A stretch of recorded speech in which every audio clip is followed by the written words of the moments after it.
Good afternoon. Good afternoon, Miss. Good afternoon. Good afternoon. Afternoon.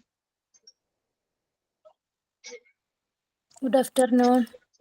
Good afternoon.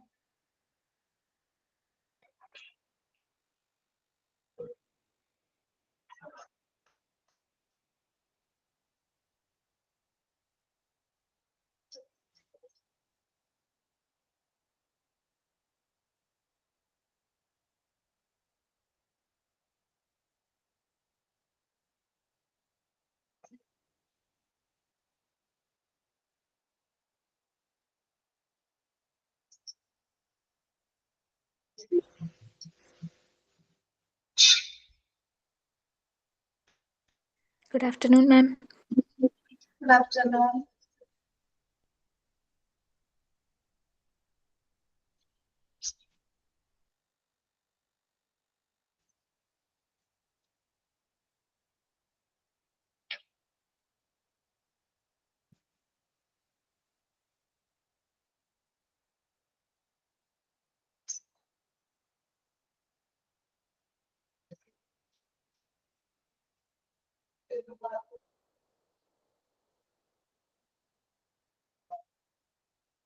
Good afternoon. എന്തൊക്കെയുണ്ട് എല്ലാവരും സുഖമായിരിക്കണോ? സുഖായിരിക്കുന്നു മിസ്സേ. മിസ്സിന് സുഖല്ലേ? ആ സുഖമായിരിക്കണോ?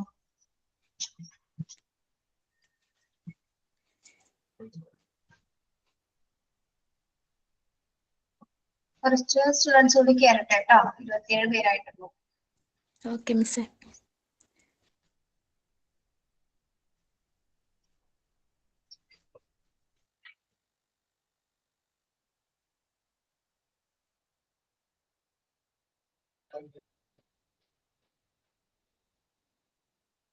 നമ്മൾ എഡ്യൂക്കേഷൻ സൈക്കോളജി എവിടം വരെ എടുത്തോ? തുടങ്ങിയിട്ടുള്ളോ? ഈ ഒരു പേജ് കംപ്ലീറ്റ് ചെയ്തോ?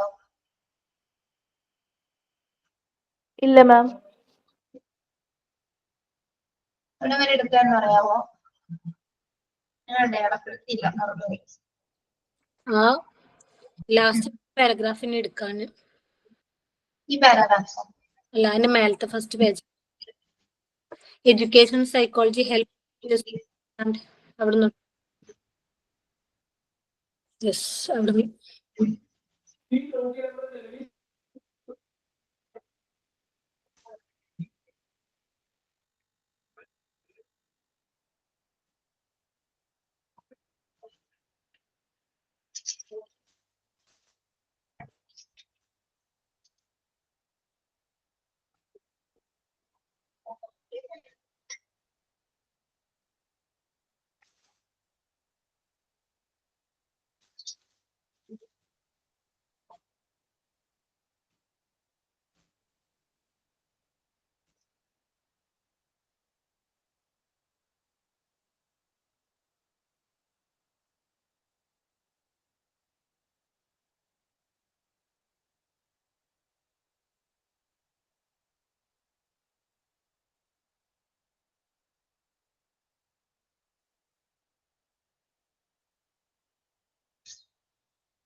Unit 7.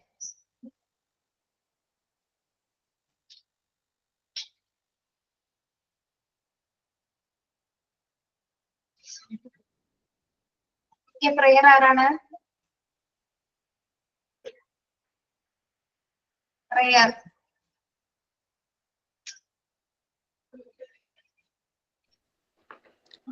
ഗ്രൂപ്പിൽ ആരും ചോദിച്ചിട്ട് പ്രയർ ആരാ ചെയ്യാന്ന് വെച്ചിട്ട് ഞാൻ ചെയ്യാം മിസ്സേ. നന്മരൂപിയായ ദൈവമേ നിനക്കു വന്ദനം. സ്നേഹരൂപിയായ ദൈവമേ നിനക്കു വന്ദനം. ബുദ്ധിയും വിശുദ്ധിയും സ്വഭാവശുദ്ധിയും സദാ ഭക്തിയും വിവേകവും തരേണമേ ദയാനിധേ. ബുദ്ധിയും വിശുദ്ധിയും സ്വഭാവശുദ്ധിയും സദാ ഭക്തിയും വിവേകവും തരേണമേ ദയാനിധേ. നന്മരൂപിയായ ദൈവമേ നിനക്കു വന്ദനം. സ്നേഹരൂപിയായ ദൈവമേ നിനക്കു വന്ദനം. ഈ കലാലയം നിനക്കു നിത്യവും വസിച്ചിടാം. എത്രയും മനോഹരം സദനമായി ഭവിക്കണം. ഈ കലാലയം നിനക്കു നിത്യവും വസിച്ചിടാൻ എത്രയും മനോഹരം സദനമായി ഭവിക്കണം. നന്മരൂപിയായ ദൈവമേ നിനക്കു വന്ദനം. സ്നേഹരൂപിയായ ദൈവമേ നിനക്കു വന്ദനം. താങ്ക് യു മാം.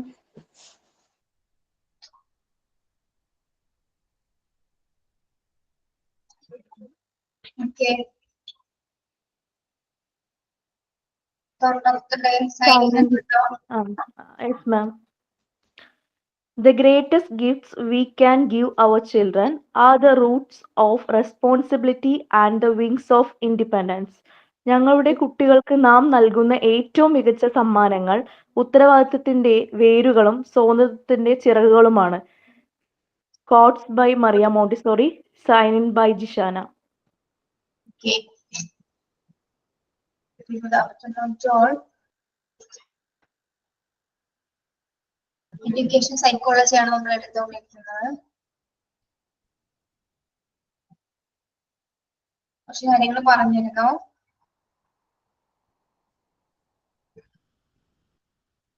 ഇവിടെ തുടങ്ങി പറയാനുണ്ട്. പാരഗ്രാഫ് അല്ലേ? Educational psychologist studies individual differences തുടങ്ങിയാണോ ഇവിടെ തുടങ്ങിയാണോ? Education psychology helps the teacher to understand the students and improve their ability. Education psychology അധ്യാപകർ എന്താണ് കുട്ടികൾ എന്തൊക്കെ തരം എബിലിറ്റീസ് ഉണ്ട്, എന്തൊക്കെ കാര്യങ്ങൾ അവർക്ക് ഇംപ്രൂവ് ചെയ്യാന്നുള്ളതിനെ പറ്റിയിട്ടുള്ള വിശദാംശങ്ങൾ അതൊക്കെ മനസ്സിലാക്കാനായിട്ട് അധ്യാപകരെ സഹായിക്കുന്നു എന്നാണ് പറയുന്നത്. Education psychology helps the teacher to understand the students and improve their ability. കുട്ടികളെ മനസ്സിലാക്കുന്നതിനും അവരുടെ എബിലിറ്റീസ് തിരിച്ചറിയുന്നതിനും ഇംപ്രൂവ് ചെയ്യുന്നതിനും എന്താണ് അധ്യാപകരെ എഡ്യൂക്കേഷൻ സൈക്കോളജി സഹായിക്കുന്നു. The field of education psychology involves study of memory, theoretical process and individual differences via cognitive psychology in conceptualizing new strategies for learning processing humans.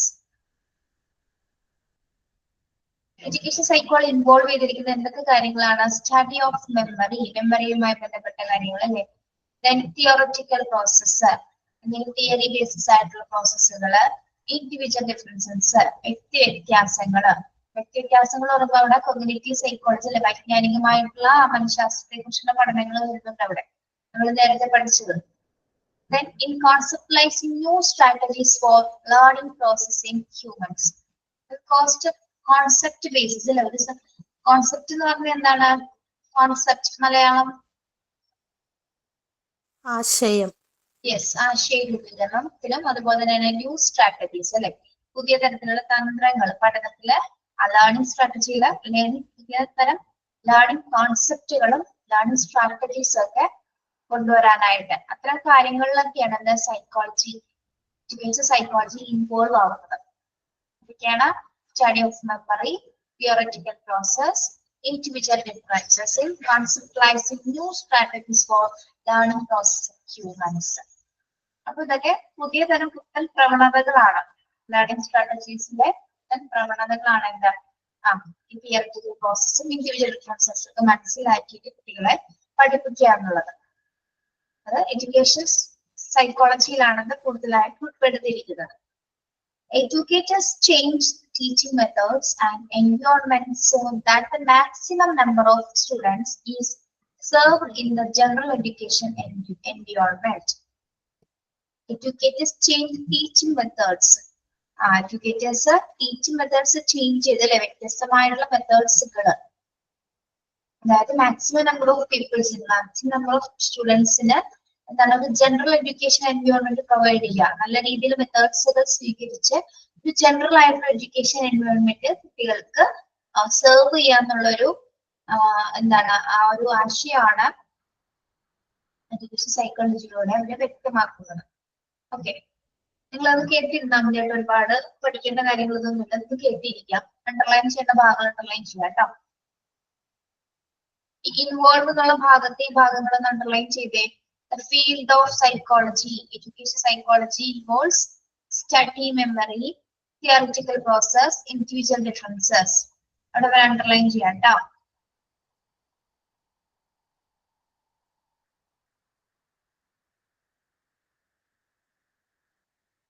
The educational psychologist studies individual differences of students and devises special education program for students for exclusive needs. എന്താണ് education സൈക്കോളജിസ്റ്റുകള് ഓരോ individual ഡിഫറൻസസുകൾ മനസ്സിലാക്കുന്നത് നമ്മൾ പറഞ്ഞില്ലേ, എല്ലാവരും വ്യക്തി വ്യത്യാസങ്ങളുണ്ടെന്ന് മനസ്സിലാക്കിയതിനു ശേഷം എന്താണ് അവർക്ക് വേണ്ട ആർക്കൊക്കെയാണ് സ്പെഷ്യൽ എഡ്യൂക്കേഷൻ കൊടുക്കേണ്ടത്, അല്ലെങ്കിൽ എക്സ്ക്ലൂസീവ് ആയിട്ട് അവർക്ക് എന്തൊക്കെ ആവശ്യങ്ങൾ നേരിടാം. സോറി, ഓക്കെ, സ്റ്റുഡൻസിന് പ്രത്യേക രീതിയിലുള്ള സ്പെഷ്യൽ എഡ്യൂക്കേഷൻ ആർക്ക് കൊടുക്കണം, അവരുടെ പ്രത്യേക ആവശ്യങ്ങൾ, എക്സ്ക്ലൂസീവ് ആയിട്ടുള്ള ആവശ്യങ്ങൾ എന്തെല്ലാം എന്നതുമായി ബന്ധപ്പെട്ടാണ് എന്ത് അവരുടെ സ്പെഷ്യൽ എഡ്യൂക്കേഷൻ പ്രോഗ്രാംസുകൾ കൊണ്ടുവന്നത്, പുതിയ പാഠ്യപദ്ധതികൾ അവർ കൊണ്ടുവന്നത്. സ്പെഷ്യൽ എഡ്യൂക്കേറ്റേഴ്സ് പ്രൊവൈഡ്, അവരെന്താണ് പ്രൊവൈഡ് ചെയ്യുന്നത് വിദ്യാർത്ഥികൾക്ക് പ്രത്യേകം? Special educators provide continuity of services. Special educators എന്താ പ്രൊവൈഡ് ചെയ്യുന്നത്? Continuity of services. Continuity of services എന്ന് പറഞ്ഞാൽ എന്താണ്? കണ്ടിന്യൂറ്റി ഓഫ് സർവീസസ് തുടർച്ചയായിട്ടുള്ള സേവനം നൽകുന്നത് അല്ലെ? ആരാ? Special educators. In which students with special needs receive varying degree of support based on their individual needs. അതായത് അവർക്ക് സ്പെഷ്യൽ എഡ്യൂക്കേഷൻ കൊടുക്കേണ്ട കുട്ടികളുണ്ടായിരിക്കില്ല, അവർക്ക് എന്താണ് അവർക്ക് അവരുടെ ആവശ്യങ്ങൾ നിറവേറ്റുന്നതിന് വേണ്ടിയിട്ട് അവർക്ക് സപ്പോർട്ട് ആവശ്യമുള്ള കുട്ടികളായിരിക്കും എന്ത് സ്പെഷ്യൽ നീഡ്സ് ആവശ്യമുള്ള കുട്ടികൾ. കോമൺ സ്പെഷ്യൽ നീഡ്സ് ഇൻക്ലൂഡ്, അതായത് കോമൺ ആയിട്ടുള്ള ആവശ്യങ്ങൾ എന്തൊക്കെയാണ് ഈ സ്പെഷ്യൽ എഡ്യൂക്കേഷൻ കുട്ടികളുടെ? അവർക്ക് എന്തൊക്കെ ബുദ്ധിമുട്ടുകൾ ഉണ്ടാവും ഈ സ്പെഷ്യൽ എഡ്യൂക്കേഷൻ കൊടുക്കുന്ന കുട്ടികൾക്ക്? എന്തൊക്കെ ഡിഫിക്കൽട്ടീസ് ആണുള്ളത്? Learning disabilities, communication disabilities, mental disabilities, physical disabilities, emotional behavior disorders, physical disabilities and developmental disabilities. Okay, അപ്പൊ സ്പെഷ്യൽ എഡ്യൂക്കേഷൻ കൊടുക്കേണ്ട കോമൺ സ്പെഷ്യൽ നീഡ്സ് ഉള്ള കുട്ടികളാണെങ്കിൽ അവർക്ക് ഇത്തരം ഡിഫിക്കൽട്ടി വൈകല്യങ്ങളുള്ള കുട്ടികളാണ്. എന്തൊക്കെയാണ്? Learning, communication, emotional, behaviour and physical and developmental disabilities. അപ്പോൾ എല്ലാ മേഖലയും അവരുടെ ഒരു ഇൻഡിവിജ്വലിന്റെ എല്ലാ മേഖലയും ഒരുപാട് വൈകല്യങ്ങളുള്ള കുട്ടികളാണ്. അപ്പോൾ അവർക്കാണ് എന്ത് സ്പെഷ്യൽ എഡ്യൂക്കേഷൻസ് പ്രൊവൈഡ് ചെയ്യുന്നത്. പ്രത്യേക വിദ്യാഭ്യാസ പാഠ്യപദ്ധതി അവർക്ക് വേണ്ടിയിട്ടായിരിക്കണം കൊടുക്കേണ്ടത്. ഡിസബിലിറ്റീസിന്റെ ഓരോ പേരുകൾ ഒന്ന് അണ്ടർലൈൻ ചെയ്തിട്ടുള്ളൂ കേട്ടോ. Students with these kind of special needs are likely to benefit from additional education services such as different paths to teaching, the use of technology, a specifically suitable teaching media or a resource room. അപ്പൊ എന്താണ് ഇത്തരത്തിലുള്ള കുട്ടികൾക്ക് അല്ലെ, these type kind of കുട്ടികൾക്ക് എന്താണ് അവർക്ക് പ്രത്യേക രീതിയിൽ തന്നെ നമ്മൾ വിദ്യാഭ്യാസം കൊടുക്കേണ്ടി വരും അല്ലെ. അപ്പൊ അഡീഷണൽ ആയിട്ടുള്ള എഡ്യൂക്കേഷൻ സർവീസസ് ആയിരിക്കണം അത്തരത്തിലുള്ള കുട്ടികൾക്ക് പ്രൊവൈഡ് ചെയ്യുന്നത്. അപ്പൊ ടീച്ചിങ് സ്റ്റൈൽ തന്നെ എന്തായിരിക്കണം? വേറെ രീതിയിൽ നോർമൽ കുട്ടികൾക്ക് കൊടുക്കുന്നതിലും മാറ്റിയായിരിക്കും എന്താ എഡ്യൂക്കേഷൻ സൈക്കോളജിയിൽ സ്പെഷ്യൽ കുട്ടികളെ എന്താണ് നമ്മൾ ട്രീറ്റ് ചെയ്യുന്നത് അഥവാ പഠിപ്പിക്കുന്നതിനായിട്ട് കൊടുക്കേണ്ടത്. അങ്ങനെയാണ് എഡ്യൂക്കേഷൻ സൈക്കോളജി അത് സാരാംശിക്കുന്നത്. അപ്പൊ എന്തൊക്കെ സർവീസസ്, എന്തൊക്കെ സ്പെഷ്യൽ ആയിട്ട് അവർക്ക് കൊടുക്കാം? ഒന്നാമത്തത് യൂസ് ഓഫ് ടെക്നോളജി തന്നെയാണ് അല്ലെ. ടെക്നോളജി ഉപയോഗിച്ചുകൊണ്ടുള്ള ഒരു പഠനമായിരിക്കണം അല്ലെ. ടെക്നോളജി ഉപയോഗിച്ചുകൊണ്ടുള്ള ഒരു പഠനമായിരിക്കണം. സ്പെഷ്യലി സൂട്ടബിൾ ടീച്ചിങ് ഏരിയ ഉണ്ടായിരിക്കണം. അവർക്ക് വേണ്ടിയിട്ട് ടീച്ചിങ്ങിനായിട്ട് ഒരു സ്പെഷ്യൽ ആയിട്ടുള്ള ഒരു ടീച്ചിങ് ക്ലാസ് റൂം ഉണ്ടായിരിക്കണം. Specially suitable teaching area. Then resource room, വളരെയധികം റിസോഴ്സസുകൾ അവൈലബിൾ ആയിട്ടുള്ള ഒരു റിസോഴ്സ് റൂം ആയിരിക്കണം. ആർക്ക് കൊടുക്കേണ്ടത്? സ്പെഷ്യൽ കൈൻഡ് ഓഫ് പീപ്പിൾ അല്ലെ, സ്പെഷ്യൽ എഡ്യൂക്കേഷൻ കൊടുക്കുന്ന കുട്ടികൾക്ക് പ്രൊവൈഡ് ചെയ്യേണ്ടത്. എന്തുകൊണ്ടാണ്? അവർക്ക് ഡിസബിലിറ്റീസ് ഉള്ളത് കൊണ്ട് തന്നെ അവർക്ക് എന്താണ് വളരെയധികം സപ്പോർട്ടോട് കൂടിയുള്ള ഒരു വിദ്യാഭ്യാസം ആയിരിക്കണം അവർക്ക്, അല്ലെങ്കിൽ ഒരു സപ്പോർട്ട് കെയറിംഗ് ആയിട്ടുള്ള ഒരു പാഠ്യപദ്ധതി, അതിനനുസരിച്ചുള്ള ഫെസിലിറ്റീസും അറ്റ്മോസ്ഫിയറും ആയിരിക്കണം അവർക്ക് പ്രത്യേകം നമ്മൾ കൊടുക്കേണ്ടത്. ഓക്കെ, അത് കോമൺ ആയിട്ടുള്ള സ്പെഷ്യൽ എഡ്യൂക്കേഷൻ കുട്ടികളുടെ കാര്യങ്ങൾ പറയുന്നുണ്ട്. ഇനി വരുന്നത് മോണ്ടിസോറിയിൽ എങ്ങനെയാണ്? Montessori method of education itself is a method which helps especially needed students to a large extent as it is a method based on individual attention. Montessori education method എന്ന് പറയുമ്പോൾ എങ്ങനെയാണ്? ഏത് രീതിയിലുള്ള ഒരു വിദ്യാഭ്യാസ പദ്ധതിയാണ് ഉദ്ദേശിക്കുന്നത്? അതായത് വ്യക്തിഗത ശ്രദ്ധയെ കേന്ദ്രീകൃതമാക്കിയിട്ട് അല്ലെ, ഓരോ ഇൻഡിവിജ്വൽസിനും എന്താണ് സ്പെഷ്യൽ അറ്റൻഷൻ കൊടുത്തിട്ടാണ് അല്ലെ, വ്യക്തിഗതമായിട്ട് ശ്രദ്ധ അടിസ്ഥാനമാക്കിയുള്ള ഒരു വിദ്യാഭ്യാസ രീതിയാണ് എന്ത് മോണ്ടിസോറിയിലുള്ളത്. പ്രത്യേകിച്ച് എങ്ങനെയുള്ള കുട്ടികൾക്ക്? അതായത് ആവശ്യമുള്ള കുട്ടികളെ എന്താണ് വലിയ അളവിൽ സഹായിക്കുന്ന രീതിയിൽ ഉള്ളൊരു പാഠ്യ പദ്ധതിയായിരിക്കും എന്താ മോണ്ടിസോറിയിൽ ഉപയോഗിക്കുന്ന വിദ്യാഭ്യാസ രീതി എന്ന് പറയുന്നത്. ഓക്കെ, അതായത് വ്യക്തിഗത ശ്രദ്ധ കൊടുത്തിട്ട് ഇൻഡിവിജ്വൽ അറ്റൻഷൻ കൊടുത്തുകൊണ്ടുള്ള ഒരു പാഠ്യ പദ്ധതിയാണ് Montessori. Okay, especially needed students too, അതായത് ആവശ്യമുള്ള സ്റ്റുഡൻസിന്, ആവശ്യമുള്ള വിദ്യാർത്ഥികളെ വലിയ അളവിൽ സഹായിക്കുന്ന ഒരു രീതിയാണ് എന്ത് മോണ്ടിസോറി രീതി എന്ന് പറയുന്നത്. ഓക്കെ, അങ്ങനെയാണെന്നല്ലേ മോണ്ടിസോറി? എന്താണ് മോണ്ടിസോറിയെ പറ്റി നിങ്ങൾക്ക് പറയാനുള്ളത്? എന്ത് തരം വിദ്യാഭ്യാസ പദ്ധതിയാണ് മോണ്ടിസോറി ഒരുക്കുന്നത്? ആരെങ്കിലും ഒന്നൊരാൾ പറഞ്ഞേ.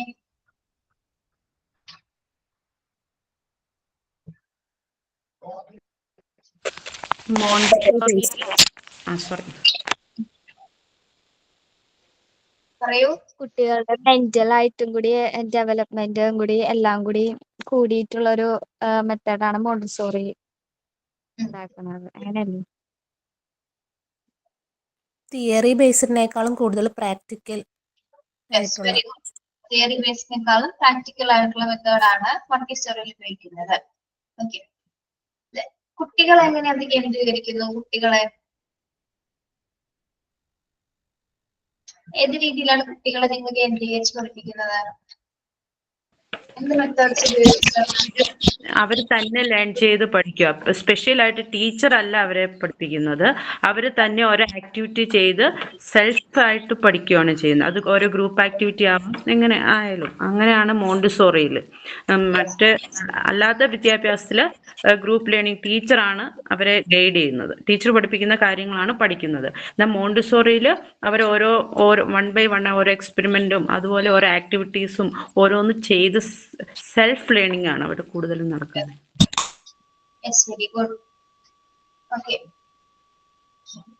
അപ്പൊ ഒരു ഇൻട്രൊഡക്ഷൻ ഭാഗത്താണ് നമ്മൾ എഡ്യൂക്കേഷൻ സൈക്കോളജിയുടെ ഒരു ഭാഗത്താണ് ഇത്രയും കാര്യങ്ങൾ പറഞ്ഞത്. ഇനി നമ്മൾ നോക്കുന്നത് nature of education psychology. Education സൈക്കോളജിയുടെ സ്വഭാവം, നേച്ചർ എങ്ങനെയാണ്, അതിന്റെ പ്രകൃതം എങ്ങനെയാണ്? പ്രധാനമായും 5 ഫാക്ടേഴ്സിന്റെ അടിസ്ഥാനത്തിലാണ്, അല്ലെ 5 ഘടകങ്ങളാണ് ഇതിന്റെ നേച്ചർ എന്ന് പറയുന്നത്. ഒന്നാമത്തത് learner, learning experience, learning process, learning situation or environment and the teacher. Education സൈക്കോളജിയുടെ നേച്ചർ അഥവാ വിദ്യാഭ്യാസ മനഃശാസ്ത്രത്തിന്റെ ആ ഒരു നേച്ചർ, അതിന്റെ സ്വഭാവം എന്ന് പറയുന്നത് ആരാണ്? ഈ 5 ഘടകങ്ങളാണ്. ലേണർ, ലേണർ ആരാണ്? വിദ്യാർത്ഥി അല്ലെ? Learner. Education psychology is an applied branch of subjects of psychology. Education psychology എന്ന് പറയുന്നത് എന്താണ്? സൈക്കോളജിയുടെ ഒരു അപ്ലൈഡ് ബ്രാഞ്ച് ആണ്. അണ്ടർലൈൻ ചെയ്യാട്ടോ. സൈക്കോളജിക്ക് വിവിധ ബ്രാഞ്ചുകളുണ്ട്. അപ്ലൈഡ് സൈക്കോളജി ഉണ്ട്, ക്ലിനിക്കൽ സൈക്കോളജി ഉണ്ട്, സയന്റിഫിക്, അങ്ങനെ പല മേഖലകളിൽ അത് വ്യാപിച്ചു കിടക്കുന്ന ഒരു എന്താണ് ശാസ്ത്രശാഖയാണ് അല്ലെ? അപ്പോ applied branch of subject of psychology. സൈക്കോളജിയുടെ ഒരു അപ്ലൈഡ് ബ്രാഞ്ച് ആണ് എന്ത്? എഡ്യൂക്കേഷണൽ സൈക്കോളജി എന്ന് പറയുന്നത്. അപ്ലൈഡ് ബ്രാഞ്ചസിൽ ഒരുപാട് ബ്രാഞ്ചസ് വരുന്നുണ്ട്. അതിൽ ഒന്നാണ് എന്ത്? Educational psychology. ഓക്കെ, അത് അണ്ടർലൈൻ ചെയ്യാം. The nature of educational psychology can be summarized as follows. The learner. The subject matter of educational psychology is centered around the learner. അതായത് ലേണർ എന്ന് പറഞ്ഞാൽ എന്താണ്? എഡ്യൂക്കേഷൻ സൈക്കോളജി മൊത്തത്തെ ചുറ്റിപ്പെട്ട് കിടക്കുന്നത് ആരെ കുറിച്ചിട്ടാണ്? ലേണറിനെ കുറിച്ച്, പഠിതാവിനെ കുറിച്ചിട്ടാണ് അല്ലെ? സ്റ്റുഡന്റ് അവനെ കേന്ദ്രീകരിച്ചുകൊണ്ടാണ് എന്താ എഡ്യൂക്കേഷൻ സൈക്കോളജിയുടെ ഒരു പൊതു മുഖം എന്ന് പറയുന്നത് തന്നെ എന്താണ്? ലേണർ തന്നെയാണ്. അതായത് പഠിതാവിനെയാണ് നമ്മൾ ആദ്യം അറിയേണ്ടത്. ലേണറിനെയാണ് നമ്മൾ ആദ്യം തിരിച്ചറിയേണ്ടത്. Learner is the main in educational psychology. Therefore, the need of knowledge, the learner and the techniques of knowing him well. കുട്ടി അറിയണം, അവന്റെ ചുറ്റിപ്പറ്റിയുള്ള എല്ലാ കാര്യങ്ങളും തന്നെ നമ്മൾ അധ്യാപകർ അറിഞ്ഞിരിക്കണം എന്നാണ് എന്ത് എഡ്യൂക്കേഷൻ സൈക്കോളജിയിലൂടെ വ്യക്തമാക്കുന്നത്. Okay. The topics include the innate abilities and capacities of the individuals. അതായത് ലേണറിനെ ചുറ്റിപ്പറ്റി പറയുന്ന സമയത്ത് എന്താണ് അതില് എന്തൊക്കെ കാര്യങ്ങൾ ഉൾപ്പെടുത്താം? innate abilities and capacities of the individuals. ഓരോ ഇൻഡിവിജ്വൽസിന്റെയും എബിലിറ്റീസും കപ്പാസിറ്റീസും അറിഞ്ഞിരിക്കണം അധ്യാപകര്. ഒരു കുട്ടിക്ക് എത്രത്തോളം കഴിവുകളുണ്ട്, എത്രത്തോളം കപ്പാസിറ്റി ഉണ്ട്, എത്ര കാര്യങ്ങൾ അവന് എത്രത്തോളം പഠിക്കാൻ സാധിക്കും, എത്രത്തോളം ഇന്റലിജൻസ് അവനുണ്ട് എന്നുള്ളതൊക്കെ കൃത്യമായിട്ട് അണ്ടർസ്റ്റാൻഡ് ചെയ്തിരിക്കണം. Individual differences and their measurements. എന്താണ് വ്യക്തി വ്യത്യാസങ്ങളും അത് അളക്കുന്നതിനുള്ള മെഷർമെന്റ്സ് ഒക്കെ അറിഞ്ഞിരിക്കണം. ഓരോ കുട്ടികളും എന്താണ് വ്യത്യസ്തനാണ്. ഓരോ ഇൻഡിവിജ്വൽസും എന്താണ് വ്യത്യസ്തരാണ്. ആ വ്യക്തി വ്യത്യാസങ്ങൾ മനസ്സിലാക്കിയിരിക്കണം. Overt, covered എന്താണ്? ഇൻഡിവിജ്വൽ ഡിഫറൻസസ് നമുക്ക് എങ്ങനെ മനസ്സിലാക്കാം? ഒരു വ്യക്തികളില് ഓവേർട്ട് ഉണ്ടായിരിക്കും, കവേർട്ട് ഉണ്ടായിരിക്കും. എന്താണ് ഓവേർട്ട്?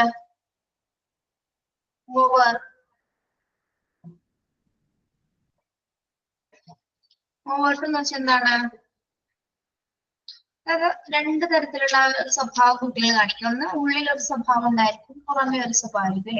ഓവേർട്ട് എന്ന് വെച്ചാൽ പ്രത്യക്ഷമായിട്ടൊരു സ്വഭാവം, ക്ലാസ് റൂമിൽ ഒരു ഇതായിരിക്കും. പക്ഷെ കവേർട്ട് എന്ന് വെച്ചാൽ എന്താണ്? ഒരു രഹസ്യ സ്വഭാവം കൂടി അവിടെ ഉണ്ടായിരിക്കും. ഓവേർട്ട് എന്ന് വെച്ചാൽ പ്രത്യക്ഷം. അപ്പൊ കവേർട്ട് എന്ന് വെച്ചാൽ എന്തായിരിക്കും? ഉള്ളിലും അല്ലെ പരോക്ഷമാണ്. ഉള്ളിലും പുറത്തുമായിട്ട് അവന് രണ്ട് തരത്തിലുള്ള ഒരു ടീച്ചർ ഉണ്ടായിരിക്കും. ഓക്കെ, അപ്പൊ അത് ആദ്യം അധ്യാപകർ അറിഞ്ഞിരിക്കണം. ഓവേർട്ട് ഉണ്ടായിരിക്കും, കവേർട്ട് ഉണ്ടായിരിക്കും. പിന്നെ ഒരു conscious and as well as senseless behaviour of the learner. പിന്നെ കുട്ടികളിൽ എന്തുണ്ടാവും? ഒരു രഹസ്യ സ്വഭാവം ഉണ്ടായിരിക്കും അല്ലെ? കോൺഷ്യസ് ആൻഡ് സെൻസ്ലെസ് ബിഹേവിയർ എന്ന് പറഞ്ഞ എന്താണ്? ഒരു ഒളിഞ്ഞിരിക്കുന്ന അല്ലെങ്കിൽ ബോധപൂർവമായിട്ടുള്ള ഒരു രഹസ്യ സ്വഭാവം അങ്ങനെ ഉണ്ടായിരിക്കും. ഓക്കെ, അതെല്ലാ കുട്ടികളും ഉണ്ടായിരിക്കും. എത്ര എങ്ങനെയുള്ള കുട്ടിയാണെങ്കിലും ആ ഒരു ഒളിയും മറവൊക്കെ കുട്ടിയിൽ ഉണ്ടായിരിക്കും. Then the characteristics of his growth and development and each stage beginning from the childhood to adulthood. ഇനി അപ്പൊ അവരില് എന്താണ്? കുട്ടി അറിയുന്ന സമയത്ത് നമ്മൾ എന്തുകൂടി മനസ്സിലാക്കണം? അവന്റെ വളർച്ച എന്ന് പറയുന്നത് ഇതുമായി ബന്ധപ്പെട്ടിട്ടാണ്. ഗ്രോത്ത് ആൻഡ് ഡെവലപ്മെന്റ് ആൻഡ് ഈ stage begin from childhood to adulthood. ഒരു കുട്ടിയിലെ ഗ്രോത്തും ഡെവലപ്മെന്റ് ഉണ്ടാവുന്നത് എവിടം മുതൽ എവിടം വരെയാണ്? Childhood to adulthood. അടൽക്കുട്ട് വരെ കുട്ടികളുടെ വളർച്ചയും വികാസത്തെയും സവിശേഷതകള് കുട്ടിക്കാലം മുതൽ യൗവനം വരെയുള്ള കാലഘട്ടം വരെ ഉൾപ്പെടുന്നെന്ന് അധ്യാപകർ മനസ്സിലാക്കണം. ഓക്കെ, ആ ഒരു കാലഘട്ടത്തിലാണ് എന്താ കുട്ടികളില് വളർച്ചയും വികാസവും സംഭവിക്കുന്നത്. ഓക്കെ, അപ്പൊ ഒന്നുകൂടി പറയാം. ലേണർ എന്ന് പറയുമ്പോൾ എന്താണ്? ലേണർ ആണ് അല്ലെ, പഠിതാവിനെ ചുറ്റിപ്പറ്റിയാണ് എന്താ എഡ്യൂക്കേഷൻ സൈക്കോളജി മുന്നോട്ട് പോകുന്നത്. ഓരോ തിയറീസും ഓരോ കുട്ടിയെ പഠിപ്പിക്കുന്നതിന് വേണ്ടിയല്ലേ നമ്മൾ ചിട്ടപ്പെടുത്തുന്നത്. ഓക്കെ, അപ്പൊ ലേണർ ആണ് ഏറ്റവും ഇമ്പോർട്ടന്റ് ആയ ഒരു ഘടകം, പഠിതാവാണ് ഏറ്റവും ഇമ്പോർട്ടന്റ് ആയ ഘടകം അല്ലെ. അപ്പൊ കുട്ടിയെ അറിഞ്ഞ് പഠിപ്പിക്കുക, അവന്റെ എബിലിറ്റീസ് എന്താണെന്ന് മനസ്സിലാക്കുക, അവന്റെ കപ്പാസിറ്റീസ് എന്താണെന്ന് മനസ്സിലാക്കുക, ദെൻ അവന്റെ ആവശ്യകത, അവന്റെ ആവശ്യങ്ങൾ എന്താണെന്ന് തിരിച്ചറിഞ്ഞിട്ട് വേണം അധ്യാപകര് കുട്ടിയെ പഠിപ്പിക്കുവാൻ എന്നാണ് എഡ്യൂക്കേഷൻ സൈക്കോളജി വ്യക്തമാക്കുന്നത്. ഓരോ കുട്ടിയിൽ എന്തുണ്ടാവും എന്നാണ് പറഞ്ഞത്? വ്യക്തി വ്യത്യാസങ്ങൾ ഉണ്ടായിരിക്കും. ഓരോ വ്യക്തിയിലും എന്തുണ്ടായിരിക്കും? ഇൻഡിവിജ്വൽ ഡിഫറൻസസ് ഉണ്ടായിരിക്കും. ഓക്കെ, അപ്പൊ അവരുടെ അളവ് ഓരോ വ്യക്തിയിൽ എന്താണ് അതിന്റെ മെഷർമെന്റ്സ് വ്യത്യാസം ഒരിക്കും. ഇൻഡിവിജ്വൽ ഡിഫറൻസ് എന്ന് പറയുമ്പോൾ എന്താണ്? വ്യക്തിയിലെ വ്യത്യാസങ്ങൾ വരുന്നു അല്ലെ. അപ്പൊ ഓരോരുത്തർക്കും പല സൈസ് സ്വഭാവങ്ങളായിരിക്കും അല്ലെ. പ്രത്യക്ഷത്തിലെ ഒരു സ്വഭാവം ഉണ്ടാവും, പരോക്ഷത്തിലെ വേറൊരു സ്വഭാവം ഉണ്ടാവും, ഒരു കോൺഷ്യസ് ബിഹേവിയർ ഉണ്ടാവും, സെൻസ്ലെസ് ബിഹേവിയർ ഉണ്ടാവും, രഹസ്യ സ്വഭാവം, ബോധപൂർവമായിട്ടുള്ള സ്വഭാവങ്ങൾ ഉണ്ടായിരിക്കും കുട്ടികൾ. ഓക്കെ, അപ്പൊ ഓരോ കുട്ടിയുടെ വളർച്ചയുടെയും അതുപോലെ തന്നെ ഗ്രോത്തിനെയും സഹായിക്കുന്നത് അവന്റെ കുട്ടിക്കാലം മുതൽ യൗവനം വരെയുള്ള ഒരു കാലഘട്ടമാണെന്നാണ് പറയുന്നത്. അപ്പൊ അത്തരം കാര്യങ്ങൾ, ആ ഒരു മൊത്തത്തിലുള്ള ഒരു കുട്ടിയെ പറ്റി ചുറ്റിയുള്ള എല്ലാ കാര്യങ്ങളും അധ്യാപിക ആദ്യം തന്നെ മനസ്സിലാക്കിയിരിക്കണം. അതാണ് ലേണർ എന്ന് പറയുന്നത്. പഠിതാവിനെ അറിഞ്ഞു വേണം അധ്യാപിക പഠിപ്പിക്കാനായിട്ട് എന്നാണ് വിദ്യാഭ്യാസ മനഃശാസ്ത്രം നമുക്ക് പറഞ്ഞു തരുന്നത്. ഓക്കെ, അതാണ് എഡ്യൂക്കേഷൻ സൈക്കോളജിയുടെ ആദ്യ നേച്ചർ എന്ന് പറയുന്നത്, ലേണർ. ഓക്കെ, ലേണർ മനസ്സിലായോ? എന്തെങ്കിലും സംശയം ഉണ്ടോ? ഹലോ,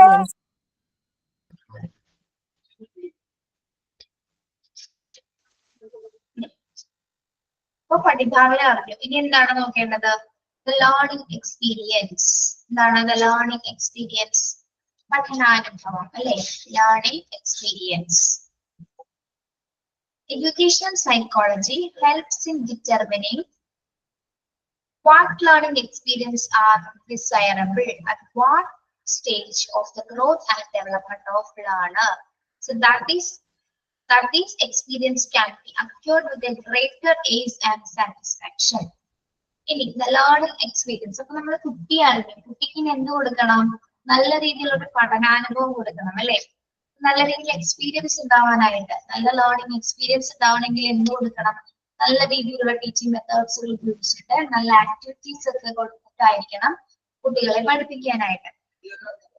അതായത് ഏതൊക്കെ പഠനാനുഭവങ്ങളാണ് കുട്ടിക്ക് അഭികാമ്യമെന്ന് അധ്യാപകർ തിരിച്ചറിയണം അല്ലെ. അപ്പൊ അവന്റെ വളർച്ചയെയും വികസനത്തെയും സഹായിക്കുന്ന അനുഭവങ്ങളായിരിക്കണം നമ്മൾ പ്രൊവൈഡ് ചെയ്യേണ്ടത്, അധ്യാപകര് പ്രൊവൈഡ് ചെയ്യേണ്ടത്. ഓക്കെ,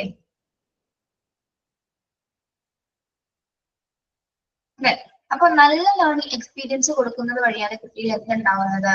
ഗ്രേറ്റർ സാറ്റിസ്ഫാക്ഷൻ ഉണ്ടാകുന്നത് അല്ലെ. നല്ല തൃപ്തികരമായിട്ടുള്ള അനുഭവം, നമുക്ക് നല്ല അനുഭവങ്ങൾ ഉണ്ടാവുമ്പോഴല്ലേ നല്ലൊരു എക്സ്പീരിയൻസ് കിട്ടുന്നത് അല്ലെ. നല്ല മൊമെന്റ്സുകൾ, നല്ല ഒരു ആക്ടിവിറ്റി ചെയ്യുന്ന സമയത്ത് കുട്ടിക്ക് ഇപ്പൊ ഒരു നല്ല രീതിയിൽ ഒരു പടം വരയ്ക്കാനായിട്ട് അധ്യാപകർ കൊടുക്കും.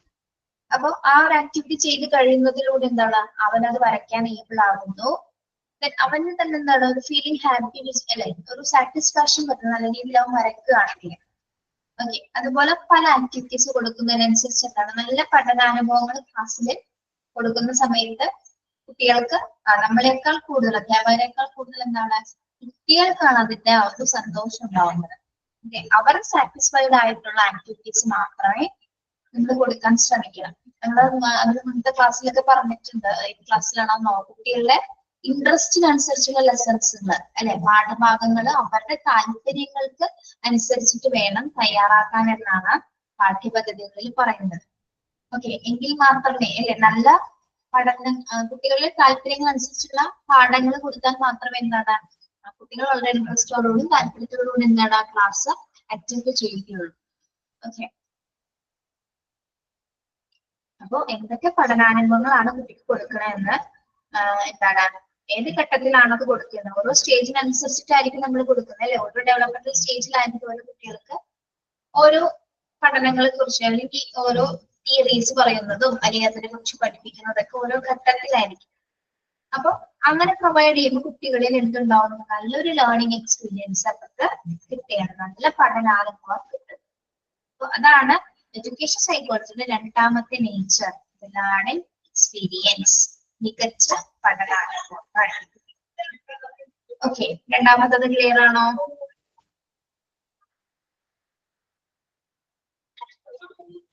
Hello, Yes, ma'am.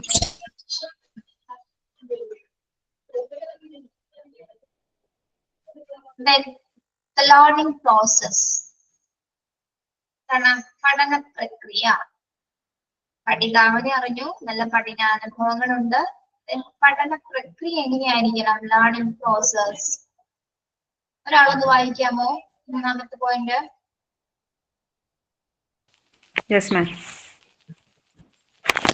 Learning process. After knowing the learner and deciding what learning experience are to be provided, educational psychology moves on the laws, principles, and theories of learning. Other items in the learning process are remembering and forgetting, perceiving, concept formation, think and reasoning, problem solving, transfer of learning, ways and means of efficient learning. Thank you. Yes. അപ്പൊ learning process എങ്ങനെയായിരിക്കണം? After knowing the learner, കുട്ടിയെ അറിഞ്ഞതിന് ശേഷം എന്താണ്? Learner deciding what learning experience are to be provided. Education psychology moves on laws, principles and theories. അപ്പൊ വിദ്യാഭ്യാസ മനഃശാസ്ത്രം move ചെയ്യുന്നത് എങ്ങനെയാണ്? ആ ലോസും പ്രിൻസിപ്പിൾസും മെത്തേഡ്സ് ഒക്കെ ഫോളോ ചെയ്തിട്ടാണ് അല്ലെ. അങ്ങനെയാണ് ഒരു നല്ല പഠനാനുഭവം കുട്ടികൾക്ക് കൊടുക്കുന്നത്. ആ ലേണിംഗ് പ്രോസസ് എന്ന് പറയുമ്പോൾ എന്താണ്? നമ്മൾ പഠിപ്പിക്കുന്നത് നമ്മൾ പഠിച്ച മെത്തേഡ്സുകൾ ഉപയോഗിച്ചിട്ട് അല്ലെ. പലതരത്തിലുള്ള ടീച്ചിങ് മെത്തേഡ്സുകൾ, സ്ട്രാറ്റജീസുകൾ, തിയറീസ്, ഇതെല്ലാം നമ്മൾ കുട്ടികളിലാണ് അപ്ലൈ ചെയ്യുന്നത് അല്ലെ. അതൊക്കെ പഠിച്ചതിന് ശേഷമാണ് നമ്മൾ പഠിപ്പിക്കുന്ന പാഠങ്ങളുടെ ഭാഗങ്ങൾ അല്ലെങ്കിൽ ആക്ടിവിറ്റീസ് ഒക്കെ ആ ഒരു പ്രക്രിയയിൽ കൂടെ നമ്മൾ പഠിച്ച മെത്തേഡ് അനുസരിച്ചിട്ടാണ് നമ്മൾ കുട്ടികളെ പഠിപ്പിക്കുന്നത്. ഓക്കെ, അതാണ് ആ ലേണിംഗ് പ്രോസസ് എന്ന് പറയുന്നത്. അപ്പൊ നമ്മൾ കുറച്ച് പ്രിൻസിപ്പിൾസ് പഠിച്ചിട്ടുണ്ട് അല്ലെ. Teaching methods, principles, way of style of teaching, various type of methods, അതൊക്കെ നമ്മൾ സ്വീകരിച്ചിട്ടാണ് ആ ഒരു തിയറി ബേസ്ഡ് ആണ് നമ്മൾ കുട്ടികളെ പഠിപ്പിക്കുന്നത്. Other times, learning process are remembering and forgetting, perceiving, concept formation, thinking and reasoning, problem solving, transfer of learning, ways and means of efficient learning. ഒന്നുകൂടി പറയാം. അതായത് പഠിതാവിനെ നമ്മൾ അറിയുകയും എന്തൊക്കെ പഠനാനുഭവങ്ങൾ ആ കുട്ടിക്ക് കൊടുക്കണമെന്ന് ആദ്യം തിരിച്ചറിയും. അതിനുശേഷമാണ് ഏത് രീതിയിലുള്ള ഒരു ഏത് രീതിയിലാണ് കുട്ടിയെ ആ ഒരു ലേണിംഗ് പ്രോസസ്സ് കൊടുക്കേണ്ടത് എന്ന് നമ്മൾ തീരുമാനിക്കുക. ഓക്കെ, അപ്പൊ വിദ്യാഭ്യാസ മനഃശാസ്ത്രത്തിലെ പല തത്വങ്ങളും പ്രിൻസിപ്പിൾസിലൂടെയാണ് അത് കടന്നു പോകുന്നത് നമ്മൾ പറഞ്ഞു അല്ലെ. അപ്പൊ ലേണിംഗ് പ്രോസസ് എന്ന് പറയുമ്പോൾ, പഠന പ്രക്രിയ എന്ന് പറയുമ്പോൾ തന്നെ എന്തൊക്കെയാണ് അതിൽ കടന്നു പോകുന്നത്? Remembering and forgetting. എന്താണ് റിമെമ്പറിങ് ആൻഡ് ഫോർഗെറ്റിംഗ് എന്ന് പറഞ്ഞാല്? Remembering and forgetting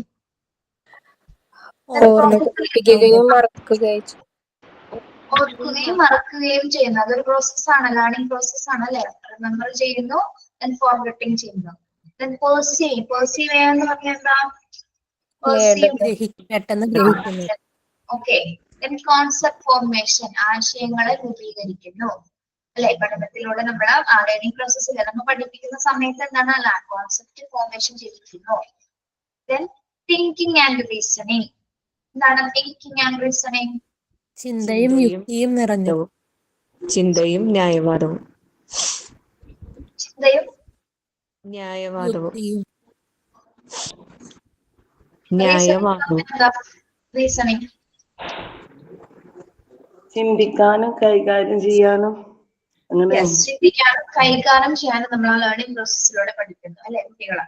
then problem solving, ഒരു പ്രശ്നം പരിഹരിക്കാനായിട്ട് അല്ലെ, പ്രശ്ന പരിഹാരത്തെ കുറിച്ച് പഠിപ്പിക്കുന്നു. പ്രശ്നങ്ങൾ എങ്ങനെ ഹാൻഡിൽ ചെയ്യണം, എങ്ങനെ ഒരു പ്രോബ്ലം കൊടുത്തത് എങ്ങനെ സോൾവ് ചെയ്യാത്ത കുട്ടികളെ കൊണ്ട് നമ്മൾ ചെയ്യിപ്പിക്കും. Then transfer of learning. Transfer of learning എന്താണ്? പഠന അറിവ് കൈമാറ്റം. പകർന്നു കൊടുക്കുക. യെസ്, പഠന കൈമാറ്റം എന്ന് വെച്ചാൽ എന്താണ്? അറിവുകൾ പകർന്നു കൊടുക്കുന്നത് അല്ലെ, പരസ്പരം അവർക്ക് അങ്ങോട്ടും ഇങ്ങോട്ടും പറയാനുള്ള എന്താണ് സിറ്റുവേഷൻസ് പ്രൊവൈഡ് ചെയ്യുന്നത്. Then ways and means of efficient learning. അപ്പൊ ഒരു കുട്ടിയിൽ എഫിഷ്യന്റ് ആയിട്ട് പഠനം നടക്കുമെങ്കിൽ ഈ കുറച്ച് കാര്യങ്ങളിലൂടെ ആയിരിക്കും ആ കുട്ടി കടന്നു പോകേണ്ടത്. എന്തൊക്കെയാണ്?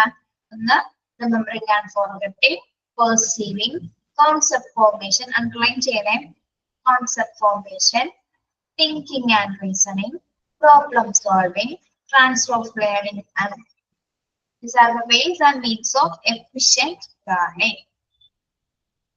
ഓക്കെ, ഇതാണ് പഠന പ്രക്രിയയെ ചെയ്യുന്നത് എന്ന് പറയുന്നത്. ഓക്കെ, പെർസീവിംഗ് പറഞ്ഞ എന്താ? പെർസീവിംഗ് പെർസീവ് ചെയ്യാന്ന് വെച്ചാൽ എന്താ? ഗ്രഹിക്കുക, പെട്ടെന്ന് ക്യാച്ച് ചെയ്യാൻ പറ്റും. എന്താണ് നമ്മൾ പറയില്ലേ, പെട്ടെന്ന് ക്യാച്ച് ചെയ്യാൻ പറ്റും. എന്തോ പെട്ടെന്ന് ക്യാച്ച് ചെയ്യാൻ പറ്റുന്നു. ഗ്രഹിക്കാന്നുള്ളതിന് കേട്ടോ, സാരാംശിക്കുക. ഇത് പെട്ടെന്ന് പറഞ്ഞു കഴിയുമ്പോൾ കുട്ടികൾ മനസ്സിലാക്കുന്നു, ഗ്രഹിക്കുന്നു എന്ന് പറയില്ല നമ്മളെ. പെർസീവ് ചെയ്യുന്നത് സ്വീകരിക്കുക എന്നുള്ളൊരു മീനിങ്. ദെൻ കോൺസെപ്റ്റ് ഫോർമേഷൻ എന്താണെന്നറിയാലോ, ആശയവിപുലീകരണം. ഓക്കെ, അപ്പൊ ഈ ഒരു ലേണിംഗ് പ്രോസസ് ആയിരിക്കും കുട്ടിക്ക് നമ്മള് പ്രധാനമായും കൊടുക്കുന്നത്. അപ്പോ നേച്ചർ ഓഫ് എഡ്യൂക്കേഷൻ സൈക്കോളജി മൂന്നാമത്തെ നേച്ചർ എന്താണ്? ലേണിംഗ് പ്രോസസ് ആണ്, പഠന പ്രക്രിയ. Learning experience, learning process. അടുത്ത എന്താണ്? Learning situation of environment. Learning situation of environment എന്താണ്? ലേണിംഗ് സിറ്റുവേഷൻ ഓഫ് എൻവയോൺമെന്റ് എന്ന് വെച്ചാൽ പഠനാന്തരീക്ഷം. എങ്ങനെയുള്ള ഒരു പഠനാന്തരീക്ഷമായിരിക്കണം?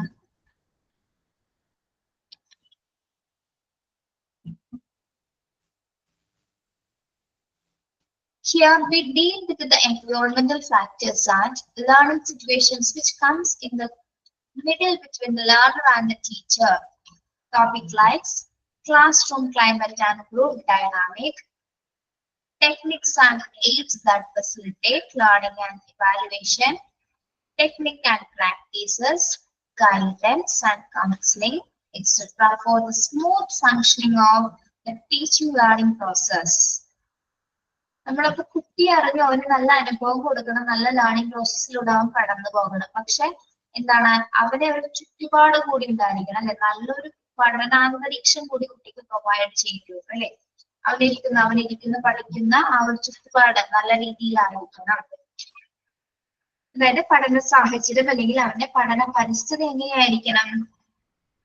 അതായത് പഠിതാവും അധ്യാപകനും തമ്മിൽ ഇടയിൽ വരുന്ന ഒരു പാരിസ്ഥിതിക ഘടകങ്ങളുണ്ട് അല്ലെ. അധ്യാപകന്റെ ഇടയിലും കുട്ടിയുടെ ഇടയിലും വരുന്ന കുറച്ച് എൻവയോൺമെന്റൽ ഫാക്ടേഴ്സ് ഉണ്ട്. എന്തൊക്കെയാണത്? Topics like classroom climate and age group dynamic. അതായത് അധ്യാപന പഠന പ്രക്രിയയുടെ സുഗമമായ പ്രവർത്തനത്തിന് എന്താണ് പഠന മൂല്യനിർണയം സാങ്കേതികതയുടെയും സമ്പ്രദായങ്ങളുടെയും മാർഗത്തില് ഞാൻ എഴുതി വെച്ച നോട്ട് മാറിയാണ് വായിച്ചത് കേട്ടോ. എങ്ങനെയുള്ള ലേണിംഗ് ക്ലാസ് റൂം ആയിരിക്കണം നമ്മൾ കൊടുക്കേണ്ടത്? Group dynamic. ഗ്രൂപ്പ് ഡൈനാമിക് എന്ന് പറഞ്ഞാൽ എന്താണ്? എങ്ങനത്തെ ക്ലാസ് ആണ് ഉദ്ദേശിക്കുന്നത്? ഗ്രൂപ്പ് ഡൈനാമിക് ക്ലൈമറ്റ് എന്ന് പറയുമ്പോ ഗ്രൂപ്പ് ഡൈനാമിക് എന്താണ്? ഗ്രൂപ്പ് ഒരു ക്ലാസ്സിൽ ഡൈനാമിക് കൊടുക്കുക എന്ന് പറഞ്ഞാൽ എന്താ? ഗ്രൂപ്പ് ആയിട്ടുള്ള ആക്ടിവിറ്റീസ്, ഗ്രൂപ്പ് ഡിസ്കഷൻസ് കൊടുക്കുക അല്ലെ.